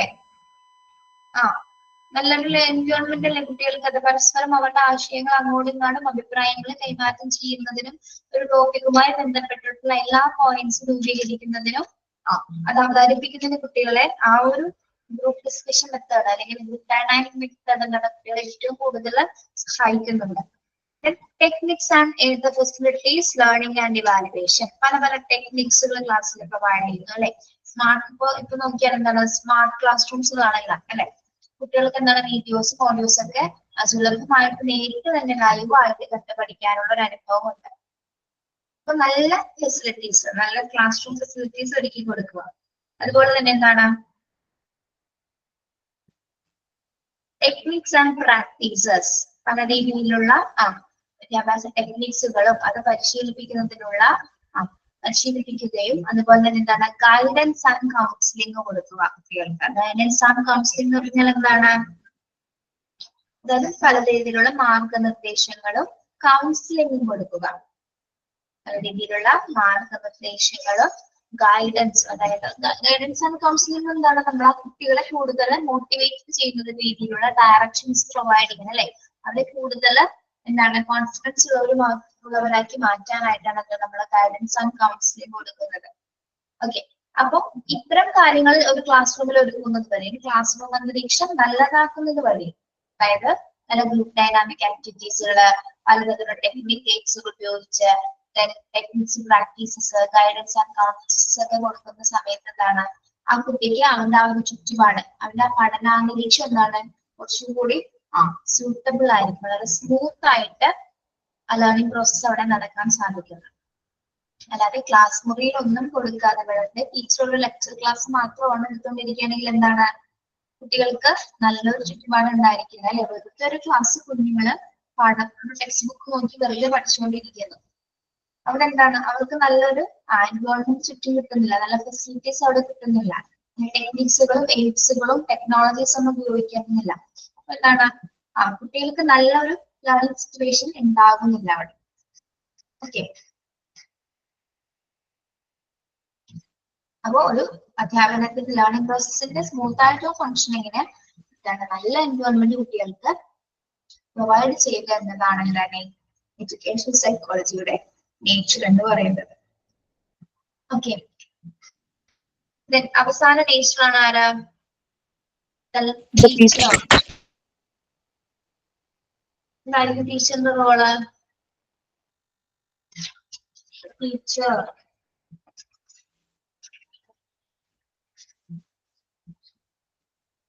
teacher is a potent force in any scheme of teaching and learning process. Potent എന്ന് പറഞ്ഞാൽ എന്താണ്?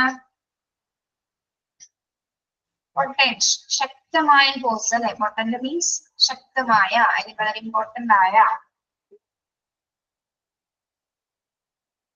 ഓക്കെ, അപ്പൊ അധ്യാപകയാണ് എന്ത് ഒരു ലേണിംഗ് എക്സ്പീരിയൻസിൽ ഏറ്റവും ഒഴിച്ചുകൂടാനാവുന്ന ഘടകം എന്ന് പറയുന്നത് അല്ലെ. അവരിലൂടെയാണ് കുട്ടിക്ക് എന്തുണ്ടാവുന്നത്, പഠനാനുഭവങ്ങളും പഠന പ്രക്രിയയും എൻവയോൺമെന്റും ഉണ്ടാവുന്നത് അല്ലെ. അധ്യാപികയാണ് കുട്ടിക്ക് ഇത്തരം കാര്യങ്ങൾ ഒരുക്കി കൊടുക്കുന്നത്. Okay, discuss the role of the teacher. It indicates the need of knowing himself for a teacher to play his role properly in the process of education. As conflicts, motivation, anxiety, adjustment level of goal, etc. It throws light on the essential personality traits, interest, aptitudes, the characteristics of effective teaching, etc. So as to inspire him to become a successful teacher. Teacher അധ്യാപന പ്രക്രിയയുടെ ഏറ്റവും പ്രധാന ഘടകം എന്ന് പറഞ്ഞാൽ ആരാണ്? ടീച്ചറാണ്, അധ്യാപികയാണ്. അതായത് അധ്യാപന പങ്കിനെ കുറിച്ച് നമുക്ക് പറഞ്ഞാൽ വിലമതിക്കാനാവാത്ത അല്ലെ. ഒരു അധ്യാപക എന്ന നിലയിൽ എന്താണ് അവരുടെ പങ്ക് നമുക്ക് പറഞ്ഞ് വിലമതിക്കാനാവാത്തത്രയുണ്ട്. ഓക്കെ, അപ്പൊ ഒരു അധ്യാപകനാവുന്നതിന് മുമ്പ് എന്താണ് സ്വയം അറിയണം എന്നാണ് പറയുന്നത്. അധ്യാപകർ എന്തറിയണം എന്നാണ് പറയുന്നത്? സ്വയം അറിയണം, അവരുടെ റോള് സ്വന്തമായിട്ട്. Needed of knowing himself for a teacher to play his role properly in the process of education. ഒരു വിദ്യാഭ്യാസ പ്രക്രിയ നടക്കുന്ന സമയത്ത് അധ്യാപകർ അവരെ സ്വയം തന്നെ അറിഞ്ഞിട്ട് വേണം എന്ത് സ്വയം അറിഞ്ഞതിന് ശേഷമായിരിക്കും നമ്മൾ ആ ഒരു പ്രക്രിയയിലെ കുട്ടികളെ പഠിപ്പിക്കാനായിട്ട്. ഓക്കെ,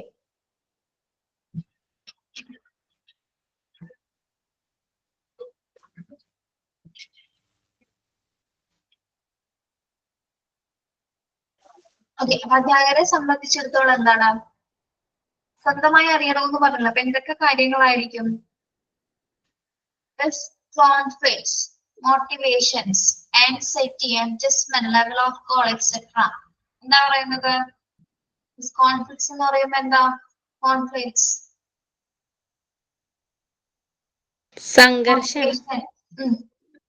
അതേപോലെ എന്തൊക്കെ നേരിടേണ്ടി വരുന്നു? കോൺഫ്ലിക്ട്സുകള്, കോൺഫ്ലിക്ട്സ് എന്താണ്? തർക്കങ്ങള് അല്ലെ? Then motivations, ചോദനം, anxiety, anxiety എന്താണ്? ഉത്കണ്ഠ, then adjustment, level of goal, etc. This role light of the essential personality traits. അപ്പൊ അധ്യാപകരെ സംബന്ധിച്ചിടത്തോളം എന്താണ്? ഇവരെല്ലാം ഈ ഒരു പ്രശ്നങ്ങളിലൂടെ കടന്നു പോകുന്നവരാണ് അല്ലെ? അവരറിയുന്ന സമയത്ത് ഈ പ്രശ്നങ്ങളിലൂടെയാണ് അവർ കടന്നു പോകുന്നത്. പലതരത്തിലുള്ള അൻസൈറ്റിയും അഡ്ജസ്റ്റ്മെന്റും അധ്യാപകരെന്ന് വരുന്നത് അതെല്ലാം കടന്നുപോയാണ് അധ്യാപനത്തിൽ എത്തിച്ചേരുന്നത്. It throws lights on the essential personality traits. എന്തൊക്കെയാണ് essential personality സവിശേഷതകൾ? traits എന്തൊക്കെയാണ് അധ്യാപകന്റെ? Interest, aptitude, the characteristics of effective teaching, etc. അധ്യാപകന് എന്തൊക്കെയാണ് നല്ല സവിശേഷതകൾ എന്ന് പറയുന്നത്? ഇൻട്രസ്റ്റ്, അവരുടെ താല്പര്യങ്ങൾ. ആപ്റ്റിറ്റ്യൂഡ് എന്താണ്? ആപ്റ്റിറ്റ്യൂഡ് എന്താണ്? ഓരോ കാര്യങ്ങൾ ചെയ്യാനുള്ള ഓരോ മനോഭാവം. മനോഭാവം അല്ലെ? Yes, aptitude, interest, the characteristics of effective teaching, etc. അപ്പൊ ഒരു എഫക്റ്റീവ് ടീച്ചിങ് നടത്തുന്നെങ്കിൽ അതിന്റെ പ്രധാന സവിശേഷതകൾ എന്ന് പറഞ്ഞതിന് അനിവാര്യമായിട്ടുള്ള വ്യക്തിയുടെ സ്വഭാവങ്ങളാണ് എന്തൊക്കെയാണ്? അവരുടെ താല്പര്യങ്ങള്, അഭിരുചികള്, ഫലപ്രദമായ അധ്യാപനത്തിന്റെ സവിശേഷതകളാണ് അല്ലെ? അതിന് ഫലപ്രദമായ എഫക്റ്റീവ് ടീച്ചിങ്ങിന്റെ സവിശേഷതകൾ എന്ന് പറഞ്ഞാൽ എന്തൊക്കെയാണ്? ഇൻട്രസ്റ്റ്, ആപ്റ്റിറ്റ്യൂഡ് അല്ലെ? ഇൻട്രസ്റ്റ് ആൻഡ് ആപ്റ്റിറ്റ്യൂഡ്, അഭിരുചികളും അതുപോലെ തന്നെ എന്താണ്? വ്യക്തിത്വ സ്വഭാവങ്ങളും താല്പര്യങ്ങളുമാണ് അധ്യാപകരുടെ ഒരു സവിശേഷത എന്ന് പറയുന്നത്. ഓക്കെ, അപ്പോ എന്താണ്? So as to inspire him to become a successful teacher. അങ്ങനെ ഒരു വിജയകരമായ അധ്യാപകനാവാനായിട്ട് അധ്യാപകരെ പ്രചോദിപ്പിക്കുന്നു എന്നാണ് പറയുന്നത്. ഓക്കെ, അപ്പൊ ഒരു അധ്യാപകരാകുന്ന സമയത്ത് എന്താണ്? സ്വയം നമ്മൾ ആദ്യം തിരിച്ചറിയുന്നത് അല്ലെ? നമ്മളിൽ എന്തൊക്കെ വീക്ക്നെസ് കാര്യങ്ങളുണ്ട്, എന്തൊക്കെ സ്പെഷ്യൽ ക്യാരക്ടറിസ്റ്റിക്സ്, ട്രേറ്റ്സ്, സവിശേഷതകൾ നമ്മൾക്കുണ്ട്, അതൊക്കെ ആദ്യം നമ്മൾ തന്നെ ആദ്യം മനസ്സിലാക്കണം എന്നാണ് വിദ്യാഭ്യാസ മനഃശാസ്ത്രം പറയുന്നത്. എന്താണ് നമ്മുടെ ഇൻട്രസ്റ്റ് എന്താണ്? നമ്മുടെ ആപ്റ്റിറ്റ്യൂഡ് ഒക്കെ എന്താണ്? മറ്റാരേക്കാൾ കൂടുതൽ ആർക്കാണ്? അധ്യാപകർക്ക് അവരുടെ ആപ്റ്റിറ്റ്യൂഡ് സ്വന്തമായിട്ടുള്ളത് നമുക്ക് മാത്രമേ നമുക്ക് അറിയാൻ സാധിക്കുള്ളൂ അല്ലെ? അപ്പൊ അതൊക്കെ സ്വയം അറിഞ്ഞിട്ട് വേണം അറിഞ്ഞിട്ട് വേണം നമ്മള് ആ ഒരു എന്താണ് വിജയകരമായ അധ്യാപനത്തിലേക്ക് നമ്മൾ എത്തിച്ചേരുക എന്നുള്ളതാണ് വിദ്യാഭ്യാസ മനഃശാസ്ത്രത്തിലൂടെ പറയുന്നത്. ഓക്കെ, അപ്പൊ എന്തൊക്കെയാണ് നേച്ചർ ഓഫ് എഡ്യൂക്കേഷൻ സൈക്കോളജി പറയുന്നത്? ഏതൊക്കെ നേച്ചർ ആണുള്ളത്? The learner, learning process, situation or environment, the teacher. Situation or environment and the teacher. Okay. Through the entire scope of education situation, psychologists included the above mentioned 5 key factors. It may further expanded by adding the following. അതായത് നമ്മൾ ഈ nature of psychology ഇപ്പൊ പറഞ്ഞില്ലേ, ഒരു 5 points പറഞ്ഞു. അതിന്റെ തന്നെ ഒന്നും കൂടി ഈ 5 കീസിനെ പറ്റി. 5 കീസ് എന്ന് ഉദ്ദേശിക്കുന്നത് എന്താണ്? The teacher, the learner, learning experience അല്ലെ? അപ്പൊ അതിന്റെ കുറച്ചുകൂടി വിശദാംശങ്ങൾ, അതിനെ കുറിച്ച് കുറച്ചും കൂടി ഫർദർ എക്സ്പാൻഡേഷൻ ആണ് ഇവിടെ താഴെ കൊടുത്തിരിക്കുന്ന പോയിന്റ്സുകൾ. ഓക്കെ, നമ്മൾ പറഞ്ഞ കാര്യങ്ങൾ തന്നെ കുറച്ചും കൂടി ഇലാബറേറ്റ് ചെയ്തിട്ട് പറഞ്ഞിരിക്കുന്നതാണ്. ഓക്കെ, ആദ്യത്തെ 2 പോയിന്റ്സുകൾ നമുക്ക് നോക്കാം.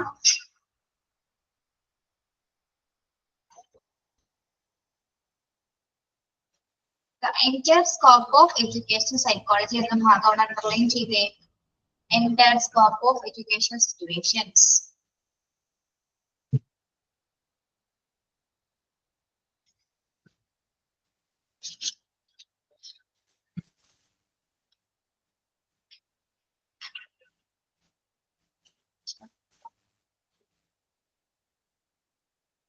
It studies human behavior in educational situation. എന്താണ് എഡ്യൂക്കേഷൻ സൈക്കോളജി എന്ന് പറയുന്നത്? It studies human behavior in educational situations. എന്ന് പറഞ്ഞാൽ എന്താണ്? ഇത് വിദ്യാഭ്യാസ സാഹചര്യങ്ങളിൽ മനുഷ്യന്റെ പെരുമാറ്റത്തെ കുറിച്ച് പഠിപ്പിക്കുന്നു. വിദ്യാഭ്യാസ സാഹചര്യങ്ങളിൽ മനുഷ്യന്റെ ബിഹേവിയറിനെ പറ്റി പഠിപ്പിക്കുന്നു. എന്ത്? Educational psychology.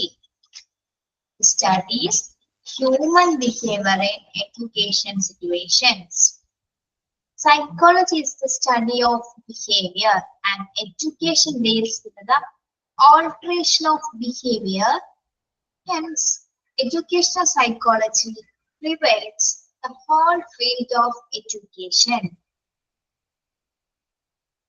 എഡ്യൂക്കേഷൻ സൈക്കോളജി എന്ന് പറയുന്നത് എന്താണ്? മനഃശാസ്ത്രപരമായിട്ടുള്ള ഒരു പഠനം തന്നെയാണ് അല്ലെ. അതായത് വിദ്യാഭ്യാസത്തിന്റെയും പെരുമാറ്റത്തെയും വിദ്യാഭ്യാസ പെരുമാറ്റത്തിൽ മാറ്റം വരുത്താവുന്നതുമായി ബന്ധപ്പെട്ടിരിക്കുന്നതിനാൽ വിദ്യാഭ്യാസ മനഃശാസ്ത്രം എന്താണ്? വിദ്യാഭ്യാസത്തിന്റെ മുഴുവൻ മേഖലയിൽ വ്യാപിക്കുന്ന ഓൾ ഫീൽഡ് ഓഫ് എഡ്യൂക്കേഷൻ ആണ് പറയുന്നത്. എഡ്യൂക്കേഷൻ സൈക്കോളജി വിദ്യാഭ്യാസത്തിന്റെ എല്ലാ മേഖലകളിലും ഒരേപോലെ പ്രവർത്തിക്കുന്നു അല്ലെ. എഡ്യൂക്കേഷൻ സൈക്കോളജി അനുസരിച്ചിട്ടാണ് നമ്മൾ ഒരു അധ്യാപനം തുടങ്ങി അധ്യാപന അവസാനത്തിൽ ഒരു കുട്ടിക്ക് ഒരു നല്ലൊരു എക്സ്പീരിയൻസ് കൊടുക്കുന്നത് വരെ എന്താണ്? അത് ഹോൾ ഫീൽഡിൽ നിൽക്കുന്നത് അല്ലെ. വിദ്യാഭ്യാസത്തിന്റെ എല്ലാ മേഖലകളിലും എന്തുണ്ട്? വിദ്യാഭ്യാസ മനഃശാസ്ത്രം പൂർണ്ണമായും നിലനിൽക്കുന്നു. ഓക്കെ, അപ്പൊ study human behaviour education situations എന്ന് പറഞ്ഞാൽ എന്താണ്? വിദ്യാഭ്യാസ സാഹചര്യങ്ങളില് മനുഷ്യന്റെ പെരുമാറ്റത്തെ സൂചിപ്പിക്കുന്നു. അത് എല്ലാ മേഖലകളിലും എന്താണ് എന്താണ് പറയുന്നത്? All field of education education psychology ഉണ്ടെന്നാണ് പറയുന്നത്. വിദ്യാഭ്യാസത്തിന്റെ മുഴുവൻ മേഖലകളിലും എഡ്യൂക്കേഷൻ സൈക്കോളജി വ്യാപിക്കുന്നു. ഓക്കെ, മനസ്സിലായോ? Yes, ma'am. Yes, ma'am. Okay, second point എന്താണ്? It studies the growth and development of the child. വിദ്യാഭ്യാസ മനഃശാസ്ത്രം എന്തിനെ കുറിച്ചാണ് പഠിക്കുന്നത്? കുട്ടികളുടെ വളർച്ചയെയും വികാസത്തെയും കുറിച്ച് പഠിക്കുന്നു. It studies the growth and development of the child. കുട്ടികളുടെ വളർച്ചയെയും വികാസത്തെയും പഠിക്കുന്നു. How a child passes through various stages of growth and what are the characteristics of each stage are included in the study of educational psychology. ഓരോ കുട്ടിയും നമ്മൾ ഓരോ കുട്ടികളുടെ ഘട്ടങ്ങൾ പഠിച്ചിട്ടുണ്ട് അല്ലെ. പല തിയറീസിലും പഠിച്ചിട്ടുണ്ട്. ഓരോ കുട്ടികള് അവരുടെ ഡെവലപ്മെന്റൽ സ്റ്റേജിൽ എന്താണ് പല ഘട്ടങ്ങളിലൂടെയാണ് കടന്നു പോകുന്നത്. അപ്പോ ഇവിടെ എന്താ പറയുന്നത്? ഒരു കുട്ടി എങ്ങനെ വളർച്ചയുടെ വിവിധ ഘട്ടങ്ങളിലൂടെ കടന്നു പോകുന്നു. ഓരോ ഘട്ടത്തിലും ഓരോ കുട്ടികൾക്ക് ഓരോ ഘട്ടത്തിലും 0 മുതൽ 2 വയസ്സ് വരെയുള്ള സമയത്ത് എന്താണ് ആ കുട്ടിയിൽ പല വിധത്തിലുള്ള മാറ്റങ്ങൾ ഉണ്ടാവുന്നത് നമ്മൾ പഠിച്ചു അല്ലെ. ഗ്രോത്തിന്റെ സമയത്ത് പല വ്യത്യാസങ്ങൾ കുട്ടികൾ ഉണ്ടാവുന്നു. ബയോളജിക്കലി, മെന്റലി എന്താണ് കുട്ടികളുടെ വ്യത്യാസങ്ങൾ വരുന്നത്. ഓക്കെ, അപ്പൊ എന്താണ് വിദ്യാഭ്യാസ മനഃശാസ്ത്രം അതിലേക്ക് കൂടി മനസ്സിലാക്കുന്നു എന്നാണ് പറയുന്നത്. ഓരോ സ്റ്റേജിലും കുട്ടികൾ എന്തൊക്കെയുണ്ട്, എന്തൊക്കെ സവിശേഷതകൾ ഉണ്ടാവുന്നത് മനസ്സിലാക്കുന്നു. അപ്പൊ അതെല്ലാം തന്നെ എന്തിൽ ഉൾപ്പെട്ടതാണ്? Each stage are included in the study of educational psychology. അപ്പോ ഒരു കുട്ടിയുടെ വളർച്ചയുടെയും വികാസത്തിന്റെ എല്ലാ ഘട്ടങ്ങളും എഡ്യൂക്കേഷണൽ സൈക്കോളജിയിൽ നിന്ന് മനസ്സിലാക്കാം അല്ലെ, മനസ്സിലാക്കുന്നത്. ആ പഠനത്തിൽ അത് ഉൾപ്പെടുന്നുണ്ട്. ഓക്കെ, അപ്പൊ എഡ്യൂക്കേഷൻ സൈക്കോളജി എന്തിനെ കുറിച്ചിട്ടുള്ള പഠനമാണെന്നാണ് പറയുന്നത്? Study the growth and development of the child. കുട്ടികളുടെ വളർച്ചയെ വികാസത്തെയും കുറിച്ചിട്ടുള്ള ഒരു പഠനമാണ്. കുട്ടി ഏതൊക്കെ സ്റ്റേജസിൽ കൂടി കടന്നു പോകുന്നു. ഓക്കെ, ഒരു കുട്ടി എങ്ങനെയാണ് വിവിധ വളർച്ചയുടെ ഘട്ടങ്ങളിൽ കടന്നു പോകുന്നത്. ഓരോ ഘട്ടത്തിന്റെയും സവിശേഷതകള് വിദ്യാഭ്യാസ മനഃശാസ്ത്രത്തില് ഉൾപ്പെടുത്തിയിട്ടുണ്ട്. ഓക്കെ, നമ്മൾ ആ സ്റ്റേജസുകൾ പഠിച്ചത് ഓർക്കുന്നില്ല. ഓരോ കുട്ടിയും പല സ്റ്റേജസിലൂടെയാണ് അവന്റെ വളർച്ചാ ഘട്ടത്തില് കടന്നു പോകുന്നത്. അപ്പൊ അതെന്താണ് എഡ്യൂക്കേഷൻ സൈക്കോളജിയില് ഇൻക്ലൂഡ് ചെയ്തിട്ടുള്ള ഭാഗങ്ങളാണെന്നാണ് ഇവിടെ പറയുന്നത്. ഓക്കെ, ബാക്കിയുള്ള എക്സ്റ്റെൻഡഡ് പോയിന്റ്സ് നിങ്ങൾ വായിക്കണം കേട്ടോ. അടുത്ത ക്ലാസ്സിൽ വരുമ്പോ വായിച്ചിട്ട് വരാം.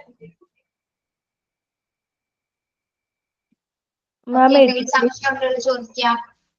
എഡ്യൂക്കേഷണൽ സൈക്കോളജിയുടെ അത് ഷോർട്ട് ആയിട്ട് നോട്ട് തരാന്ന് പറഞ്ഞിട്ടുണ്ടായിരുന്നല്ലോ. ഇതിന്റെ ഡെഫിനേഷൻ അല്ലേ? അതെ. വേറൊന്നുമല്ല, ഞാൻ എന്റെ ബുക്ക് കൊണ്ടുവരാനും മറന്നുപോയി. നോട്ട്ബുക്ക് കൊണ്ടുവന്നിട്ടില്ല, ഞാൻ പറഞ്ഞു തന്നെ. നെക്സ്റ്റ് ക്ലാസ്സിൽ പറഞ്ഞുതരാം കേട്ടോ. ഓക്കെ. എടുക്കുന്ന ഭാഗങ്ങൾ വായിച്ചു പോകണം. എക്സാം ഒക്കെ എടുത്തുകൊണ്ടിരിക്കുകയാണ്. അപ്പൊ എടുക്കുന്ന ഭാഗങ്ങള് വായിക്കാതെ വെച്ചിട്ട് പോകരുത്. ഓക്കെ. മിസ്സേ കോഗ്നിറ്റീവ് ഡെവലപ്മെന്റിന്റെ MCQ വേണം, പിന്നെ ആ ഡിഫൻസ് മെക്കാനിസത്തിന്റെ നോട്ടും വേണം. എന്താണ്? ഡിഫൻസ് മെക്കാനിസത്തിന്റെ നോട്ട് ഇതുവരെ ഇട്ടിട്ടില്ല ക്ലാസ് റൂമിൽ.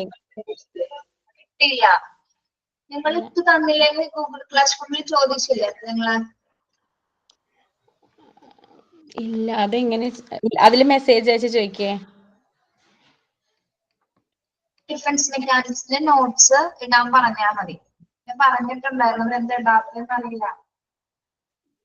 കോഗ്നിറ്റീവ് ഡെവലപ്മെന്റ് MCQ കൊടുത്തിട്ടുണ്ടായിരുന്നു. മാം നോട്ട്സ് MCQ തന്നിട്ടുണ്ട് ഡിഫൻസ് മെക്കാനിസത്തിന്റെ. ഞാൻ പറയട്ടെ, ഇന്നും കൂടി അവർ തന്നില്ലെങ്കിൽ നാളെ നിങ്ങൾ ഗൂഗിൾ ക്ലാസ് റൂമിൽ മെസ്സേജ് അയക്കാം കേട്ടോ. ഓക്കെ. MCQ ഡെവലപ്മെന്റിന്റെ MCQ തന്നിട്ടുണ്ട്. ഓക്കെ ഓക്കെ, MCQ ഒന്ന് പഠിച്ചാൽ മതി. മറ്റേത് നിങ്ങൾക്കൊന്ന് വായിച്ച് പഠിക്കാനല്ലേ ഞാൻ തരാൻ പോകുന്നത്. കോഗ്നിറ്റീവ് ഡെവലപ്മെന്റ് MCQ വന്നിട്ടില്ല. കോഗ്നിറ്റീവിന്റെ തന്നിട്ടില്ലേ നോട്ട്? ഇല്ല തന്നിട്ടില്ല. തന്നിട്ടില്ല? ഇല്ല, തന്നിട്ടില്ല. അതിന്റെ MCQ വന്നിട്ടില്ല.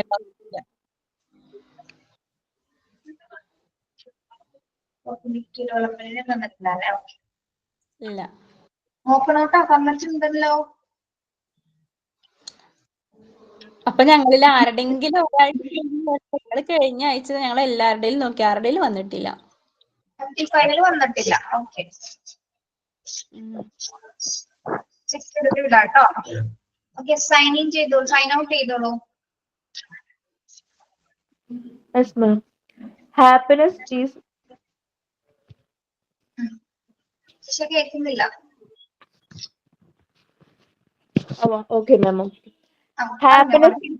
Happiness is not something ready-made. It comes from your own actions. സന്തോഷം മുൻകൂട്ടി തയ്യാറാക്കുന്നതല്ല, അത് നിങ്ങളുടെ കർമ്മങ്ങളിൽ നിന്നാണ് വരുന്നത്. Sign out by Jishana. Okay, thank you. Time കൊടുക്കാം. Thank you ma'am.